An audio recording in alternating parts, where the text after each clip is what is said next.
Welcome to Week 2 of the NFL. We're going to take a close look at the latest news that will affect your fantasy ball clubs. We'll also do the Week 2 rankings by position and our favorite DFS plays for both FanDuel and DraftKings. All coming up now.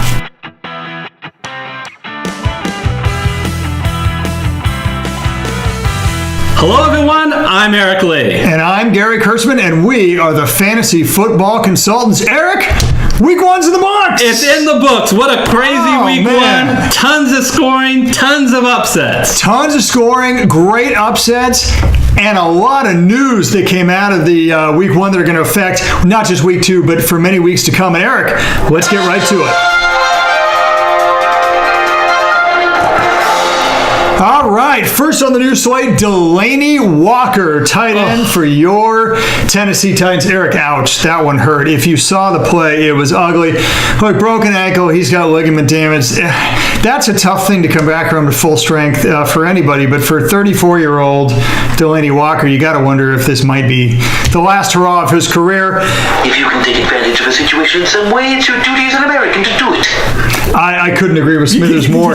Let's not dwell on Delanie Walker. Let's talk about his replacement, Jonnu. Remember that name, folks. Jonnu be good. Jonnu Smith.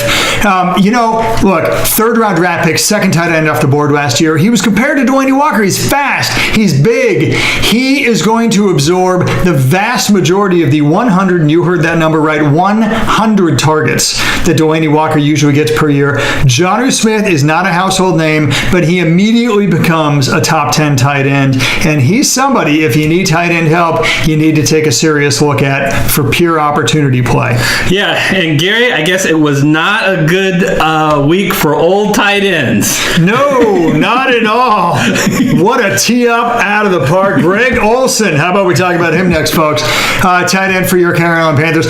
Not so bad with him, but he refractured the foot that he broke last year. That's the short story. That hurts on so many levels because he's such a great guy. You really wish well for him. He missed 9 games last year. That was with a broken foot. He only fractured this time. He's going to miss at least 3 weeks, possibly 5. We'll have to wait and see. In the meantime, who's his replacement? Ian Thomas. Not as valuable as Jonnu Smith, only because, there are a few more options on the Carolina passing tree than there is in the Titans passing tree. But still, Ian Thomas, if you need tight end help and Jonnu Smith isn't available and Jared Cook isn't available for the Raiders, Ian Thomas is somebody to think about. Other news, Doug Baldwin. I'm a big Seahawk fan. I saw it for myself watching the game. I mean, he's so important to that offense. Went out of the game. MCL tear, partial. He's going to be out 2 to 4 weeks. The other knee, right? Yes, exactly. So now he has 2 bad knees. Yeah. But here's the deal. The beneficiary of it, and if you watch the game, he was the beneficiary in that game, will be Brandon Marshall. He's the one that's going to be running the same patterns. He's the one that Russell Wilson was looking for. He caught not only a touchdown pass, but he caught another touchdown pass, which was reversed because he pushed off. Minor detail. Again, I think the Seahawks, because of their hits to their defense, they're going to be throwing a lot. So in the short term, Brandon Marshall may be someone you want to slide into your lineup. Absolutely. Final bit of news is Le'Veon Bell, and the word about the contract extension is? Yeah. No word at all, folks. Great news for James Conner owners. Frustrating news for Le'Veon Bell. Alrighty, so let's now focus on specifically Week 2's player rankings. Now, we're going to just show you from 1 to 10, but you can go onto our website at fantasyfootballconsultants.net under the weekly player rankings tab to see not only all our rankings, but also, Gary, you can see the updated rankings, because as more news comes out throughout the week, we'll update them, but we're not going to re-record this video. Absolutely. So, hey, let's start with quarterback. And, we were just talking about Ben Roethlisberger, wouldn't we? Ben Roethlisberger is the number 4 ranked quarterback. He's going against KC. Why would we do that? He had a terrible week 1. He was at Cleveland, 3 interceptions, less than 300 yards. One touchdown. It got ugly for him. He did throw for more than 300 yards, but you got to remember that was in 5 quarters of play. Oh, no, okay, you're right. Counting overtime, sure. Yeah. So, here's the deal. He has always been so much of a better quarterback at home. In fact, out of all the quarterbacks of the last 10 years, he has the biggest disparity of QBR on the home versus away. He's going to take advantage of that versus one of the bottom 5 passing defenses in Kansas City. It's all teed up for a great Ben Roethlisberger game. Love this guy at home, and that's why he's the number 4 ranked quarterback. There's no place like home. Oh, yes, and there's no place like home for Todd Gurley. He returns home. If you look at running backs, our top 10, number 1 on the list is Todd Gurley. I expect him to go completely off. He's playing the Arizona Cardinals, who A, are not a very good team, and B, weren't able to stop Adrian Peterson, who got 100 yards and one TD. Wow, Gary, this is going to be a huge game for Todd Gurley. Absolutely. It's going to be a barn burner. Lots of points there. Let's move on to wide receiver. Outside the top 10, but much higher than what he would typically be ranked, is number 14, Juju Smith-Schuster. That's right. We are back on Pittsburgh Steelers. I really think that's going to be a shootout. Incredibly high-scoring game. Love me quarterbacks and wide receivers to go against Kansas City. Great offense. Bottom 5 pass defense. And folks, they're even kinder to the number 2 wide receiver than they are to the number 1 wide receiver. And don't forget, Juju Smith-Schuster's actually bigger and faster, and get this, a more prolific red zone target than Antonio Brown. Smith-Schuster is going to have a big, big game. I'll move on to tight ends. And looking at 1 through 10, we have at number 3 an old name. So happy to see him back high on the rankings, Jordan Reed at number 3. Look, Gary, the question always with Reed is his health. So we know he's healthy going into week 2. So if you got him, you definitely need to be starting him. He already has built that rapport with Alex Smith, who loves throwing the tight ends. I expect Jordan Reed to have a very nice game playing at home against a very suspect Colt defense. Also, let's look at other defenses. Our top 10 defense, one which might not be on your radar, might actually even be available in your league, is at number 9, the Chicago Bears. Thanks to newly acquired Khalid Mack. That paid dividends. He leads a ferocious defense, which kind of really had their way for most of the game with the Green Bay Packers. Now they get to host the Seattle Seahawks. All those things that we heard about how bad the Seattle Seahawks offensive line was in the last year, it was proved it's still the same. I watched the Seahawks game. You had Russell Wilson running for his life, not away from just one guy, but often 2 or 3 guys. And you have a case where, I think you're going to see the Bears putting that same type of pressure on Russell Wilson.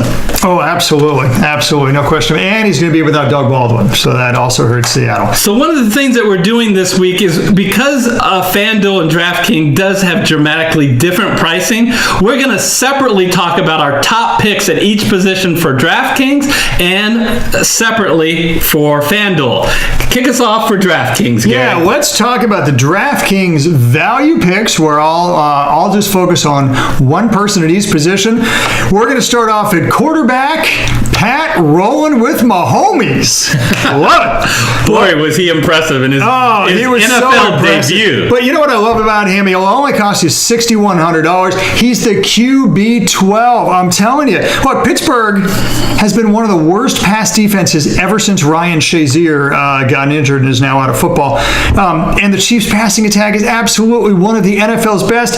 Honestly, DraftKings is pricing Mahomes as just your ordinary run-of-the-mill rookie. There's no way that he's going to be anywhere close to QB12. You're going to get a top 3 or 4 QB return from that pricing. It's a huge value.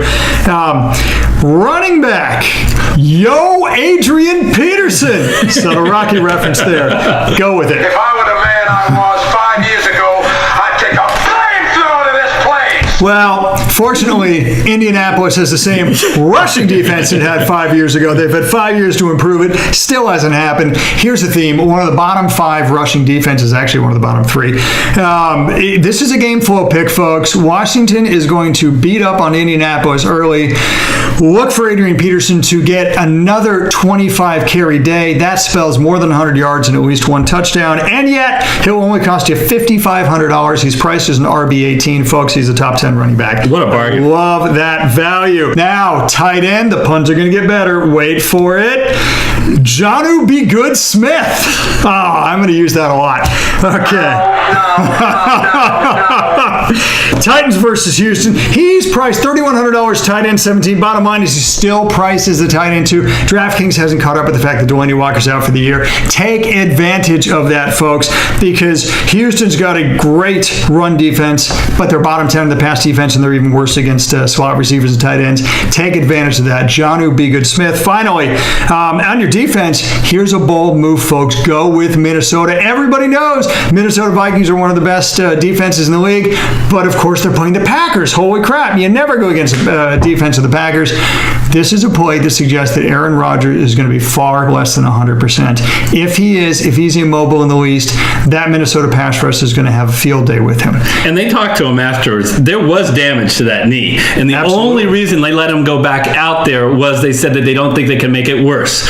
And he was definitely immobilized. And that worked against Chicago in their suspect secondary. There's no way that Minnesota secondary plays even close to that level. They're going to beat up all over them. I look for Minnesota to win. I look for the defense to be a big part of it.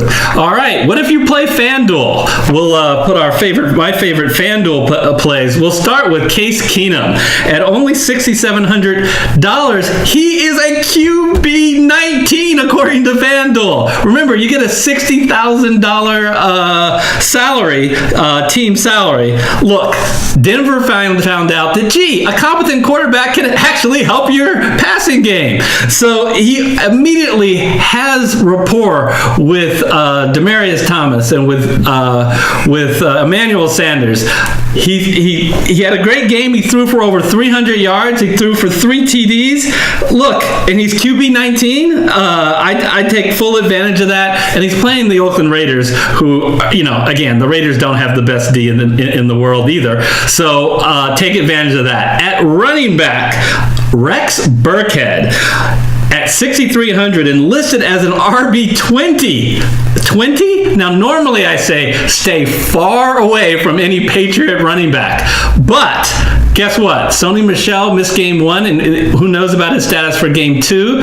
And Jeremy Hill out for the year. So I expect Rex Burkhead to once again get the lion's share of the carries. He had 18 carries. That's 3 times more than the nearest competitor for rushes. He gets involved in the passing game. I know they play Jacksonville, but you got to trust the New Orleans offense. The New England offense to put some points on the board. And I believe they will. At wide receiver at $6,100 and wide receiver 38 is Nelson Aguilar. Newsflash to FanDuel and everybody. Alshon Jeffries is still hurt and he's still out. That means that of the wide receiver targets, Nelson Aguilar is number 1. They ran, if you watch the Philadelphia Eagles Atlanta Falcons game, they ran several plays specifically for Aguilar. That's why he was targeted 10 times. He had 8 catches. I know a lot of them were short. He only got 33 yards. But hey, this is a PPR league here in FanDuel. So you want to take advantage of that half PPR system. Again, he's going against Tampa Bay. Need I remind you that their number 1 receiver, Michael Thomas, got 180 yards. So I like Nelson Aguilar. Along with tight end and defense, those are my key FanDuel picks. And that'll wrap up our Week 2 preview show. And Gary, I just wanted to take a time out to recognize the fact that in a little over over a month, we've had 17,000 views in all of our videos. And we are really humbled and appreciate the fact that all of you are taking time to look at our content. Yeah, it's beyond our expectations, and it means a lot to us. We hope it means a lot to you. And for the viewers out there, thank you very much. And a special thanks to our over 300 subscribers. If you haven't subscribed yet, please help us out and click that red subscriber button, along with the bell icon after that will help you notified of all our future shows. And until our next show, we will see you next time. See you next time.